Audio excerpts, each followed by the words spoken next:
Hey everybody, it's Jake Mace, the vegan athlete, and it's almost gonna be very cold in the Phoenix area. So before it gets super cold, I got 4 days left, and it's December 9th today, I think, or something like that.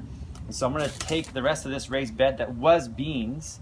It was Anasazi beans from the Great American Seed Up that Greg Peterson and Bill and Bell put on. And if you guys look at this right here, you'll see how there are delicious Anasazi beans here. And these beans were found in a clay pot in the Grand Canyon, and they're pretty amazing. So when you're eating beans like this, you're taking part in a legacy that goes back hundreds of years, and now they're hard. About a month ago I can eat them like that and they would be fine raw, but now they're hard, and so we're gonna either store them to eat later, or we're gonna save them to plant in the springtime. So I'll put these in my pocket right now and I'll save them for later. What I'm gonna do is I'm gonna make a pile of the beans that I didn't get a chance to eat that I'm saving. And when I harvest the bean plant, I always clip it at the base like this. I clip the base of the plant off and then put it in the pile and use it for mulch or compost. So when you clip it at the base and the root stays in the soil, the root will biodegrade into the soil and will provide nutrients that's high in nitrogen for the next wave of plants that I plant in here. So I'm going to clip all these guys out, and I can't wait to show you guys today what I'll be planting in this place. This is one of the perfect things to plant in the winter time in the Phoenix area right now, first, second week of December. So don't go anywhere. Stick with me and I'll show you guys what's gonna be in this bed. I got my man Zach here. Zach, thanks for helping out today. Anytime. I get to rest my aching old bones, my 34-year-old bones. That's right. And you're making the pile and you're scraping that mulch and leaves away so we can put some new nutritious compost in that raised bed, right? Definitely. Reduce, reuse, recycle. Compost. Compost. So I already amended this half of the bed. See how it looks kind of different than this half. So I'll show you guys what to do when you amend a new raised bed garden. See how the soil has cooked down about 6 inches below the top of the raised bed. So what I do is I add worm castings. This is worm poop, worm castings. And you guys can get this at a nursery, or you can do vermiculture or grow worms yourself at home.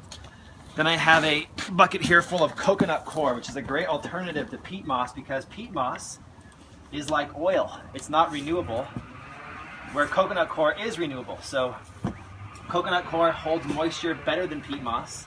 It's pH neutral, and in Phoenix area we need all the coconut coir we can get because we're in the desert and it's dry here. So I put this on top of my beds in order to give that moisture retention to my soil. The thing about this bed is I already had a ton of compost there, so if you don't have a lot of compost in your garden, put compost in as well. So most of what I'm doing today is going to be worm castings, the coconut coir, and I'm going to spread all this out on top like this.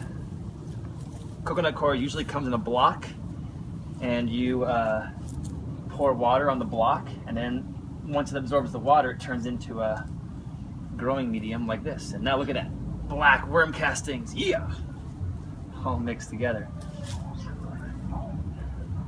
And then I also have this bag of azomite here, and this is the micronized form of azomite, which is basically rock dust powder. Looks like flour. This is ground up rocks from a rock quarry, and you guys can get azomite from jakemace.com. I'm just gonna sprinkle the azomite in there as well to remineralize my soil. And basically what happens is the microbes eat this stuff. They use it as food, and when the microbes eat it, then they end up pooping and putting off different waste products that the plants can drink up, and they get those minerals through the waste products of the bugs and microorganisms. Don't breathe it. There's the azomite. So now look what I have created. Okay, I've created a very spongy growing medium that's very light and fluffy. And then in my pocket, I always, no matter what I'm doing, I keep a bag of sugar snap peas in my pocket at all times. And so these sugar snap peas are this variety. It's called a Sugar and Pea. And these were from the seedsave.org, growphoenix.com, which is growphx.com. This is from the Great American Seed Up that I went to with Kari and Greg Peterson and Bill and Bell and others. And they got some really rare, heirloom, amazing varieties of seeds. And so this is one of them. And the thing about this is that it says the sugar and snap pea. Edible pods, edible peas. Ooh, that sounds good. The earliest snap pea, short 2-foot vines, need no support. Both pods and peas develop well and are exceptionally sweet. Most of ours get eaten in the garden, which is true. I use sugar snap peas as my fuel as I'm doing gardening projects. So they say these don't need a trellis. We're gonna test this theory right now.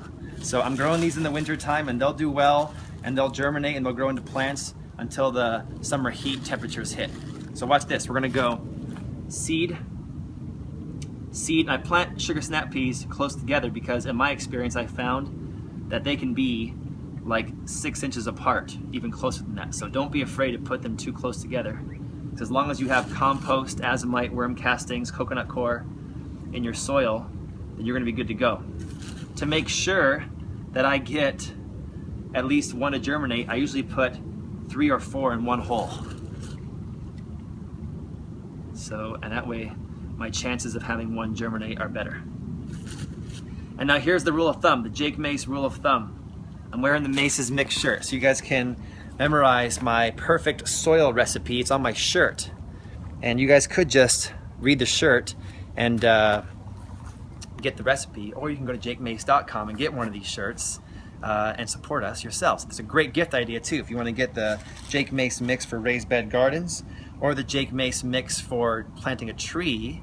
The tree shirt is green, the garden shirt is tan. Great Christmas gift for your gardening friends. So watch what I do. The tip is that if the seed is this big, then you also put it that deep under the soil.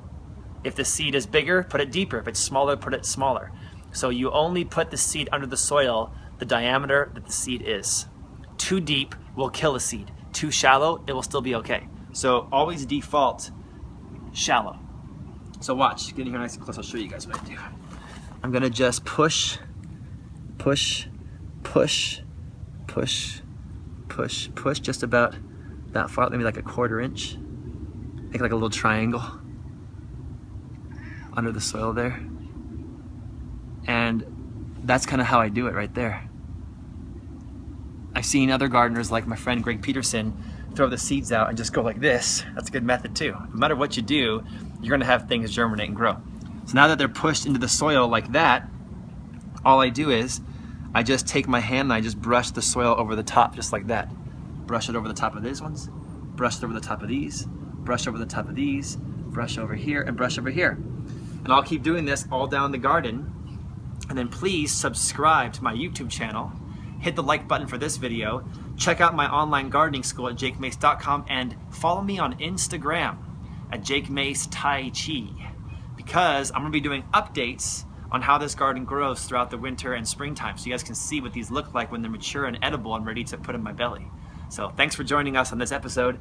After we're done planting these seeds, I'll just water this garden, and after I water it with the hose one time, my automatic watering system will do the rest for me about once a day, every day until they're ready to harvest. Thanks for watching. Make sure you guys go vegan and grow your food at home, and I'll see y'all back here next time. All right, bonus footage, we're all planted out. I'm watering it down. You can see how the azomite or the rock dust soaks into the soil as we water it.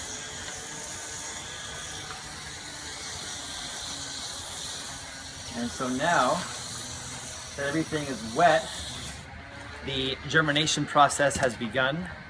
And I walk around and make sure that the seeds are still covered. So these guys, you know, perked up, so I push them back down and make sure that they're inside there, and just do a little gardener's shadow. You know, the best tool the gardener has is his or her shadow. Meaning that you spend time in the garden, your garden will be awesome. Okay.